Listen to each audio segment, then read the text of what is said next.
Dopamine fasting for me is not using any kind of electronics, not consuming any kind of food, not communicating with people, basically isolating myself from all of the things in the modern world that can release dopamine. In the last 5 years or so, there's been a trend in Silicon Valley tech executives to do a dopamine fast. When you're doing a dopamine fast, you're not fasting from dopamine. What you're doing is you're fasting from the substances or the behaviors that cause a release of dopamine in the reward pathway. I started this practice back in 2015. It was initially a confused response from my friends. And I think that just goes to show how normalized social media, electronics, high dopamine activities usage has become. I was not necessarily surprised that people were like, oh, what is this? This is strange. The world of overabundance is a new and unprecedented human stressor. It's very paradoxical because we think, oh, we've got all these material goods that we ever wanted. Our lives should be great. And in fact, what's happened is that we've reached this tipping point where the more stuff we have, the less happy we actually are.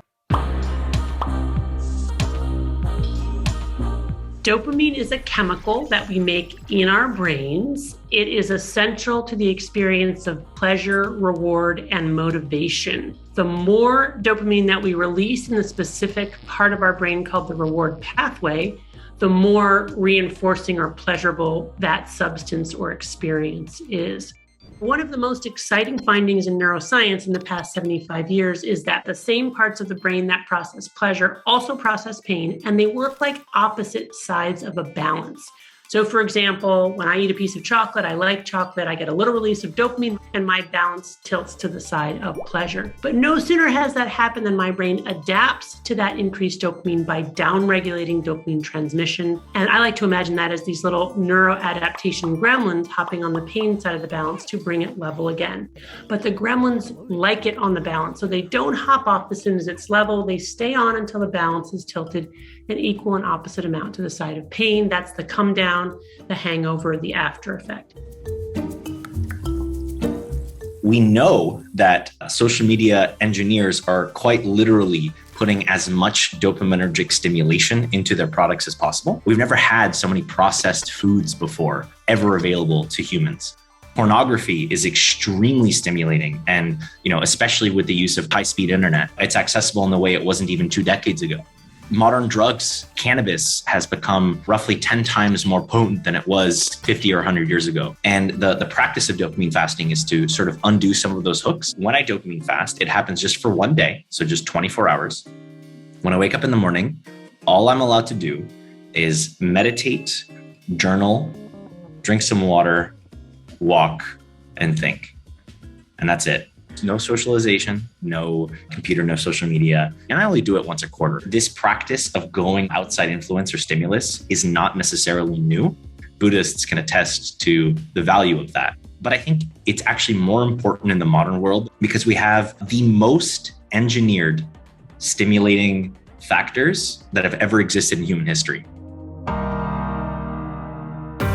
This primitive wiring for seeking out pleasure and avoiding pain is adapted for a world of scarcity and ever-present danger. It makes sense from an evolutionary perspective, right? That's a very clever strategy to an environment where if you're not constantly looking for the next watering hole or the next source of food, you are going to die. But it's an absolutely horrible neurological mechanism in a world where a swipe right or swipe left can get you cocaine, cannabis, sex, video games, you name it. So now we're walking around with our balances chronically tilted to the side of pleasure, such that we need more and more potent forms of pleasure to feel anything good at all. So what are we going to do about it? It's very unlikely that our brains, our reward circuits are going to change. That reward circuit has been conserved over millions of years of evolution and across species. The reward pathway in the human brain is pretty much identical to the reward pathway in the lizard brain and every other organism that you're going to look at.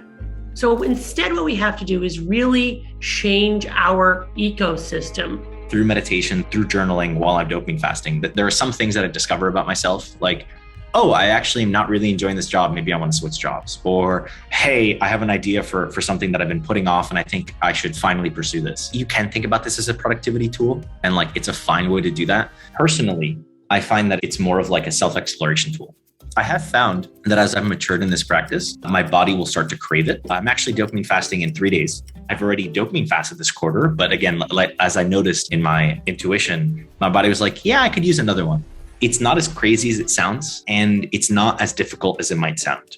There is value biochemically, physiologically, evolutionarily in being bored and being alone with your thoughts.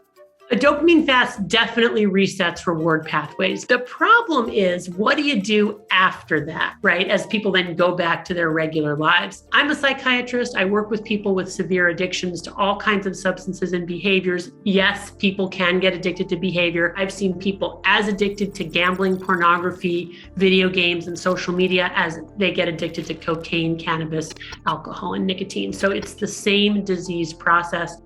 And what I've been doing for about 20 years in my clinic is a different kind of dopamine fast, where I ask people not to abstain from every pleasurable experience in their lives, but rather to identify that substance or behavior that they have a problematic relationship with. Abstain from your drug of choice for 30 days. Why 30 days? Well, 30 days is the average amount it takes for those neuroadaptation gremlins on the pain side of the balance to hop off a level balance to be restored.